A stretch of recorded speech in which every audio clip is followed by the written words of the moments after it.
CM Nayab Singh Saini की चुनावी जनसभा। सीएम नायब सिंह सैनी का बयान। प्रदेश सरकार को नहीं है कोई खतरा। पूरे 5 साल तक निर्बाध रूप से चलेगी सरकार। हरियाणा में सभी 10 सीटों पर खिलेगा कमल। हरियाणा के मुख्यमंत्री नायब सिंह सैनी ने साफ किया है कि बेशक विपक्षी दल सरकार के खिलाफ कितने ही मंसूबे पाल ले, मगर सरकार को कोई खतरा नहीं है। हमारी सरकार पूरे 5 साल तक निर्बाध तरीके से चलेगी। सीएम सैनी बीजेपी प्रत्याशी डॉक्टर अशोक तंवर के आवास पर पत्रकारों से बातचीत कर रहे थे। इस दौरान उन्होंने सरकार के अल्पमत में आने के सवाल पर अपनी प्रतिक्रिया व्यक्त की और कहा कि 3 निर्दलीय विधायकों के कांग्रेस में शामिल होने से सरकार को किसी तरह का कोई खतरा नहीं है। सरकार पहले भी अल्पमत में नहीं थी और अब भी अल्पमत में नहीं है। सीएम ने कहा कि पूरे देश ने कांग्रेस का इतिहास देखा है। सरकार बनाने के लिए और बचाए रखने के लिए वो कुछ भी कर सकते हैं। लोकसभा चुनाव में भी कांग्रेस के नेता अपनी इच्छाएं पूरी करने के लिए जुटे हुए हैं। उनकी सोच देश का विकास करने की नहीं, बल्कि इंडिया गठबंधन के माध्यम से भ्रष्टाचारियों को बचाने की है। ये गठबंधन ठगिया गठबंधन है। मुख्यमंत्री ने लोकसभा चुनावों के दृष्टिगत कहा कि हरियाणा में एक बार फिर से बीजेपी 10 की 10 सीटें जीतेगी और प्रधानमंत्री नरेंद्र मोदी तीसरी बार सत्ता की कमान संभालेंगे। इस प्रेस वार्ता के दौरान कई गांवों के जनप्रतिनिधियों ने बीजेपी में शामिल होने की घोषणा की। इन लोगों को पटका पहनाकर स्वागत करते हुए पार्टी में मान सम्मान दिए जाने की बात कही। इस दौरान पार्टी के प्रदेश महामंत्री सुरेंद्र पूनिया, उड़ीसा के पूर्व राज्यपाल प्रोफेसर गणेशी लाल सहित अनेक लोग मौजूद थे। देखिए, क्योंकि कांग्रेस की सोच रही है, ये इच्छाएं पूरी करते हैं।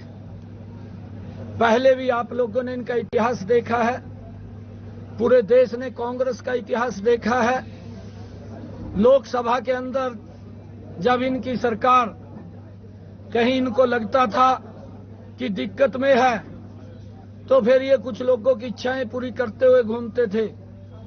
दिक्कतें किसी को होंगी, सरकार को कोई दिक्कत नहीं है। सरकार पूरी मजबूती से काम कर रही है और इनकी इच्छा प्रदेश के लोग पूरी करने वाले नहीं हैं, क्योंकि ये भ्रष्टाचार के ऊपर विश्वास करते हैं कांग्रेस के लोग, और मोदी जी, भारतीय जनता पार्टी विकास के ऊपर विश्वास करते हैं। आज पूरा प्रदेश भी देख रहा है, आज पूरा देश भी देख रहा है इन कांग्रेस के क्रियाकलापों को। जिस प्रकार से ये जनता की इच्छाओं को तो पूरा नहीं कर सकते, जनता के बीच में तो झूठ बोल करके उनको बरगलाने का काम करते हैं, परंतु इस प्रकार से ये भ्रम की स्थिति पैदा करते हैं कि सरकार अल्पमत में है। सरकार को कोई दिक्कत नहीं है, मजबूती से सरकार काम कर रही है। भ्रष्टाचारियों को किसी प्रकार से बख्शने की जरूरत नहीं है। जो भी भ्रष्टाचारी है, सरकार उनके ऊपर सख्त एक्शन, कड़े से सख्ताई से कार्रवाई करेगी। मुख्यमंत्री नायब सिंह सैनी ने इस वार्ता के दौरान जहां कांग्रेस पर तीखा प्रहार किया, तो वहीं केंद्र और प्रदेश की डबल इंजन सरकार के कार्यकाल में हरियाणा और देश में हुए अभूतपूर्व कार्यों का भी ब्यौरा रखा और कहा कि प्रधानमंत्री मोदी के कुशल नेतृत्व में समूचे देश में हर वर्ग को विकास की धारा से जोड़ा गया है। देश के लोगों ने भी प्रधानमंत्री नरेंद्र मोदी के 2047 तक विकसित राष्ट्र के सपने को साकार करने के लिए बीजेपी का साथ देने का संकल्प किया है और विपक्षी दल, खासकर इंडिया गठबंधन के लोग जन विश्वास खो चुके हैं। सीएम नायब सैनी ने कहा कि देश और प्रदेश की डबल इंजन की सरकार ने ऐतिहासिक रूप से ऐसे कदम उठाए हैं जिससे हरियाणा एक विकसित राज्य के रूप में बड़ी पहचान के तौर पर उभरा है। उन्होंने कहा कि कांग्रेस और उनके साथ गठबंधन में शामिल लोग भ्रष्टाचारियों को बचाने के लिए सरकार बनाने के सपने संजो रहे हैं। जनता उनके मनसूबों को भांप चुकी है और भ्रष्टाचारियों को बचाने वालों का साथ नहीं देगी। उन्होंने कहा कि बीजेपी शासन में भ्रष्टाचारियों पर अंकुश लगा है और आने वाले समय में भी भ्रष्टाचारियों पर सख्त कार्रवाई की जाएगी। और ये कांग्रेस को समझ में नहीं आ रहा कि ये क्या हो रहा है। अरे समझ में कैसे आएगा, समझ में तो आएगा नहीं। ये तो खाली घोषणाएं करते थे और अब जब लगने लगा कि देश का गरीब व्यक्ति आज मोदी की बात कर रहा है, आज देश का किसान मोदी की बात कर रहा है, आज देश की महिलाएं मोदी की बात कर रही हैं, आज देश का युवा मोदी की बात कर रहा है। तो भाइयों, इन्होंने सोचा कि अब हमारे बस की बात नहीं है, अब तो झूठ ही चलेगा और झूठ बोल करके जितना को वोटें ली जाए उतनी को वोटें लेने का काम कर लें। भाइयों, मैं ये देख रहा हूं, ये कांग्रेस का इतिहास है जो मैं आप लोगों के सामने रख रहा हूं। 2014 में कांग्रेस चुनाव लड़ती है, देश के अंदर 464 सीटों के ऊपर चुनाव लड़ती है और मात्र 42 सीटें जीत करके आती है। पीड़ा क्या है? देश के अंदर घोटाले किए हैं, देश के अंदर भ्रष्टाचार किया है, देश के लोगों को लाइन में खड़ा किया है। अरे, देश के लोगों को प्रताड़ित करने का काम अगर लंबे समय तक किसी ने किया, ये कांग्रेस इसकी जिम्मेवार है। भाइयों, 2014 में ये 464 सीटों पर चुनाव लड़ते हैं और 2019 के अंदर इनका दम नहीं पड़ता, इनके पास जमीन तले से खिसक जाती है और ये 421 सीटों पर चुनाव लड़ते हैं 2019 के अंदर। और भाइयों, जब 2024 आता है तो वही कांग्रेस भाइयों हिम्मत नहीं कर पा रही कैंडिडेट खड़े करने की। मात्र 272 सीटों पर सिमट करके 2024 के अंदर भाइयों कैंडिडेट प्रत्याशी खड़े किए हैं। कोई खड़ा होने के लिए तैयार नहीं है। जिसको टिकट देते हैं टिकट तो ले लेता है, दबाव में ले लेता है और जब जमीन के ऊपर जाता है तो देखता है जमीन खाली है, जमीन पे कुछ भी नहीं है। कई लोग तो टिकट छोड़ करके भाग जाते हैं। भाइयों, ये हालत ये 10 वर्षों में ये कांग्रेस की हुई है। भाइयों, इस बात को हमने समझना है कि हालत क्या हुई है। राहुल गांधी साहब, इसको बेचारे को कोई लिख करके दे देता है, ये पढ़ देता है और अब जब इसको लगने लगा कि भाई हमने 272 में से कुछ तो सीटें लेकर के जाए, एक मंच के ऊपर खड़े होकर के बोल दिया और इसने कह दिया, राहुल गांधी ने कहा एक झटके के अंदर गरीबी को समाप्त कर दूंगा। भाई, तेरे पास कौन साला दिन का चिराग है कि तय उसको रगड़ देगा और रगड़ करके तय गरीबी को समाप्त कर देगा। अरे, अपने परिवार की तरफ देख। तेरी दादी ने 1970 के दशक में इस देश के लोगों के बीच में झूठ बोल करके गरीबी हटाएंगे, लंबे समय तक वोट लेते रहे, परंतु देश के अंदर गरीबी खत्म नहीं हुई, गरीबी खत्म नहीं कर पाए। अरे, अपने पिता की तरफ देख। तेरे पिता ने दिल्ली में बैठ करके कहा था, मैं तो 1 रुपया भेजता हूं, नरवाना में 15 पैसा पहुंचता है। अरे, 85 पैसे कौन खा जाता था? अरे, किसके वेलफेयर के ऊपर खर्च होना था? कौन से गरीब को सुविधा मिलनी थी? कौन से विकास कार्यों पे खर्च होना था? इसकी चिंता नहीं की। और ये बात बोलता है एक झटके के अंदर गरीबी को समाप्त कर दूंगा। अरे, गरीबी के प्रति मजबूत लड़ाई इस भारत मां के लाल नरेंद्र मोदी ने लड़ी है, इन 10 वर्षों के अंदर लड़ी है।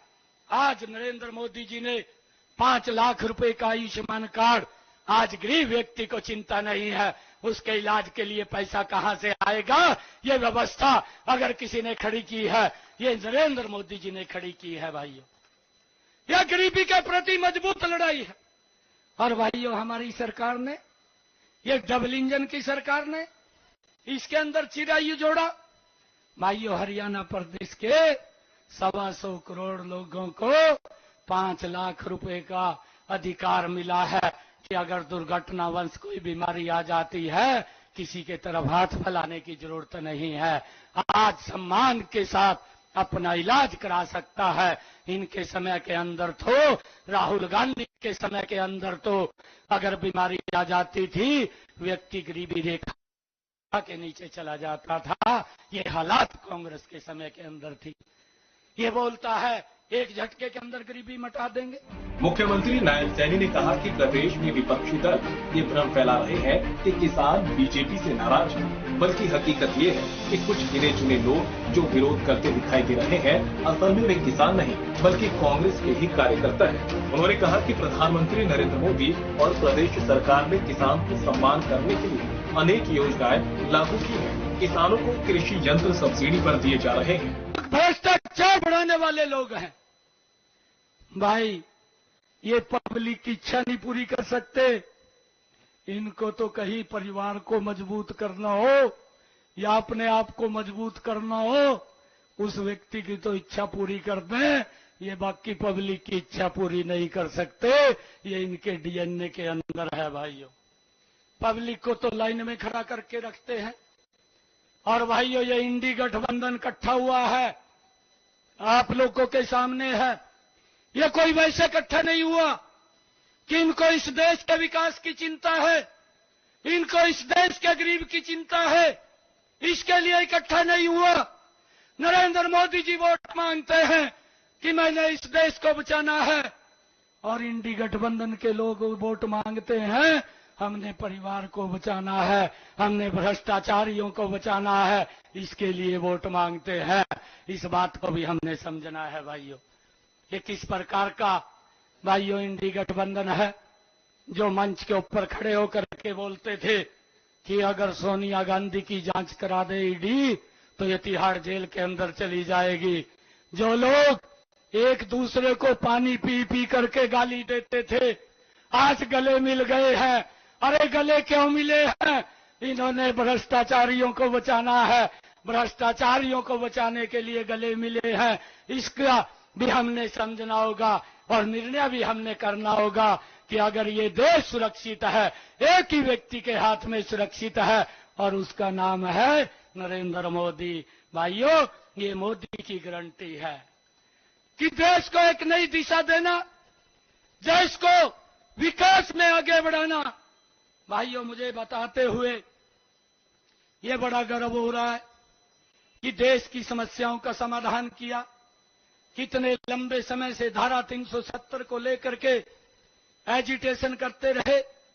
अरे ये लोगों को पूछना चाहिए, 2014 से पहले जब इनकी सरकार थी, अरे हमारा बेटा भाई जो बॉर्डर के ऊपर हमारी रक्षा सुरक्षा के लिए दिन रात खड़ा रहता था, भाइयों उसके ऊपर पत्थरबाजी होती थी, परंतु सरकार देखती रहती थी। सरकार बोलती थी कि ये कुछ युवा रास्ता भटक गए हैं।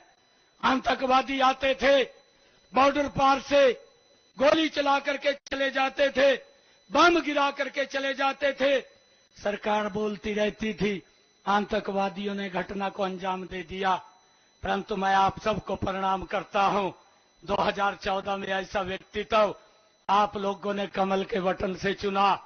आज वो पत्थरबाजी भी दिखाई नहीं देती, आज वो पत्थरबाज भी दिखाई नहीं देते। भाइयों, एकदम सुरक्षा का वातावरण बनाने का काम ये नरेंद्र मोदी जी ने किया है। भाइयों, अगर हमारा जवान आतंकवाद को रोकने के लिए एक गोली चलाता था, उसको हिसाब देना पड़ता था। ये कांग्रेस के समय की बात है कि गोली कैसे चलाई है। अगर वो हिसाब नहीं देता था, उसका कोर्ट मार्शल कर दिया जाता था, कोर्ट मार्शल करके उसको जेल में डाल दिया जाता था। और जब नरेंद्र मोदी जी आए, उन्होंने हमारे जवानों को, सेना के जवानों को खुली छुट्टी दी और कहा कि अगर एक गोली आती है तो 100 गोली चलाइए, आपको कोई पूछने वाला नहीं है। और उसका परिणाम ये निकला कि आज ये मजबूत भारत, सुरक्षित भारत भाइयों देश को मिला है। आज कोई घटना को अंजाम नहीं है। और ये लोग आज भी, ये दुर्भाग्यपूर्ण है भाइयों, इनके समर्थन के अंदर पाकिस्तान का विदेश मंत्री ट्वीट करता है, कांग्रेस के वोट के लिए भाइयों, ये दुर्भाग्यपूर्ण है। और एक जो जम्मू कश्मीर का अलगाववादी का नेता, जिसने कश्मीरी पंडितों के ऊपर अत्याचार किया, जिसने कश्मीर से कश्मीरी पंडितों को बाहर निकालने का काम किया, पाकिस्तान की शय के ऊपर यासीन मलिक, वो कांग्रेस के समर्थन के पर्चे दिल्ली के अंदर लगाता है और बोलता है कांग्रेस को वोट दें। अरे कैसे आप लोगों को ये देश सौंप दे? भाइयों, आप तो इस देश को किस दिशा के अंदर ले जाना चाह रहे हैं, ये देश इस बात की चिंता कर रहा है। भाइयों, आज देश ने एक ही निर्णय लिया है, एक निर्णय ये लिया है, अब की बार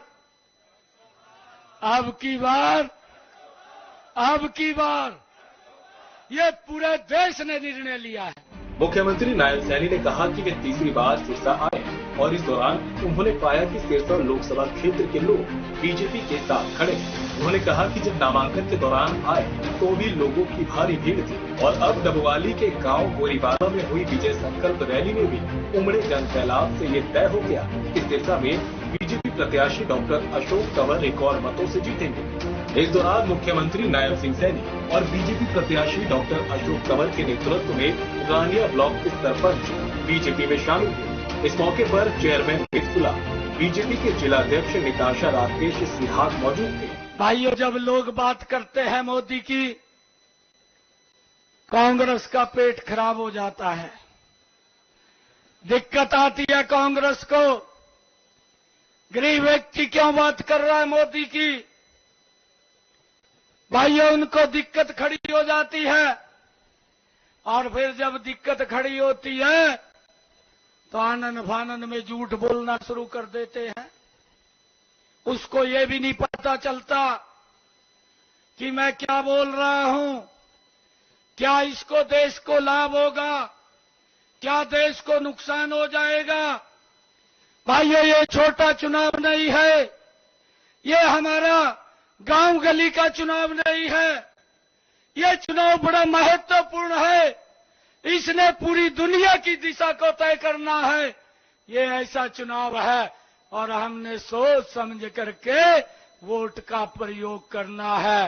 भाइयों, ये देश की सबसे बड़ी पंचायत का चुनाव है और मैं आप लोगों से अपील करूंगा, आप लोगों ने तो अपनी आंखों से देखा है पिछले 10 वर्षों में, भाइयों, जो दुनिया का सबसे शक्तिशाली राष्ट्र ये बात बोलता था कि मेरे से शक्तिशाली कोई भी पावरफुल नहीं है। भाइयों, ये आपकी वोट का कमाल हमने देखा है कि उस राष्ट्र अध्यक्ष भी वहां के देश का मेरे प्रधानमंत्री को, जो मैंने कमल का बटन दबा करके इस देश का प्रधान सेवक बनाया, वो मेरा प्रधानमंत्री कुर्सी के ऊपर बैठा है और वो शक्तिशाली राष्ट्र अध्यक्ष का राष्ट्र अध्यक्ष उठ करके मेरे प्रधानमंत्री को ऑटोग्राफ के लिए बोलता है। भाइयों, ये ताकत आपके वोट की है। और भाइयों, नरवाड़ा की सरदारी बैठी है, यह संकल्प लेकर के जाना है। पिछले बार 55,000 का मार्जिन आप लोगों का था, अब की बार कितना है? 6 लाख। अरे भाई, ये हमारे युवा साथी 6 लाख कह रहे हैं। कल मैंने डबवाली में पूछा, मेरे ख्याल से 8-10 हजार लोग थे।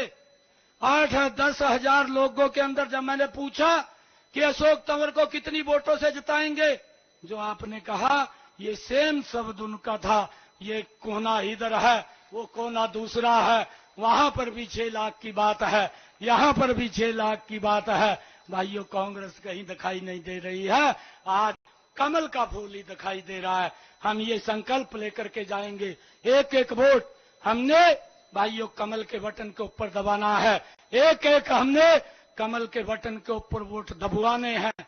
मैं अभी प्रधानमंत्री जी को मिला था कुछ रोज पहले, प्रधानमंत्री जी एक बात कहने लगे। प्रधानमंत्री जी कहने लगे कि हवा तो बहुत चल रही है, अगर हवा बहुत चले बाहर, ट्यूब में हवा भरनी पड़ जाए, क्या ट्यूब में हवा भर जाएगी? अगर 400 की स्पीड से हवा चल रही है, बाहर तूफान चल रहा, और ट्यूब में भरनी साइकिल के हवा, क्या भर देंगे हवा? क्या भरी जाएगी? कैसे भरी जाएगी? अरे उसके लिए पंप की जरूरत है, और जब पंप दबेगा तो कमल की पेटी दब जाएगी, भर जाएगी। और भाइयों, जब कमल की पेटी भरेगी तो फिर कांग्रेस के सोनिया गांधी, राहुल कहेंगे ये ईवीएम तो हैक कर दिया।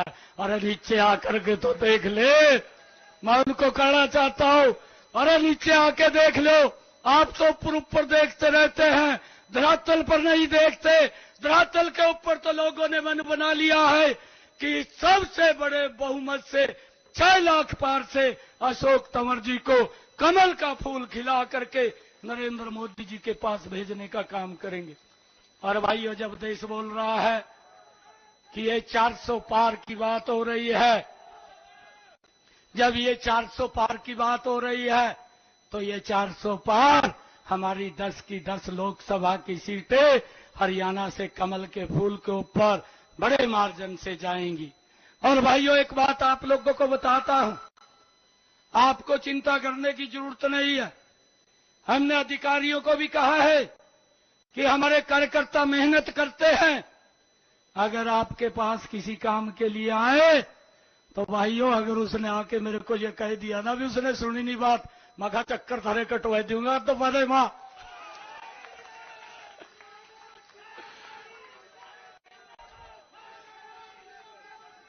भाइयों, मजबूती से काम करिए, आप इसकी चिंता मत करिए। मैं 24 घंटे आप लोगों के साथ खड़ा हूं। आप कभी भी भाइयों चंडीगढ़ आ सकते हैं, मिल सकते हैं। मैंने उनको कहा है कि हमारा कार्यकर्ता स्वाभिमानी कार्यकर्ता है, वो गलत काम नहीं करवाता। अगर किसी का काम लेकर के आता है तो उसको करने की जिम्मेवारी आपकी है, ये हमने स्पष्ट रूप से कहा है। और भाइयों, ये हमारे पास 15-16 दिन है। आप मजबूती से एक एक घर के अंदर जाना है। अभी बराला जी ने रात ड्यूटी लगाई है, मेरी भी ड्यूटी लगाई है कि आपने भी 11 और 12 तारीख को एक एक बूथ के ऊपर, हर बूथ, हर घर, एक एक घर के अंदर जाना है। ये संकल्प लेकर के भी जाएंगे और बराला जी को विश्वास दिलाएंगे कि 11-12 तारीख को एक भी घर ऐसा नहीं बचेगा जिसमें मोदी की राम राम न चली जाए। बराला जी को विश्वास दिलाओ। मंच के ऊपर बैठे हैं, इन्होंने रात ड्यूटी लगाई, दोनों हाथ खड़े करके, भारत माता के, भारत माता के, वंदे वंदे। हनुमान प्रजापति के अलावा सैकड़ों लोगों ने बीजेपी की सदस्यता ग्रहण की। लोकसभा चुनाव को लेकर हरियाणा के सीएम सैनी चुनावी मैदान में उतर गए हैं। सीएम सैनी ने चुनावी जनसभा में कांग्रेस पर जमकर तंज कसा है। सीएम ने हरियाणा की 10 सीटों पर कमल खिलने और देश में तीसरी बार मोदी की सरकार बनने का दावा किया है। Bureau report.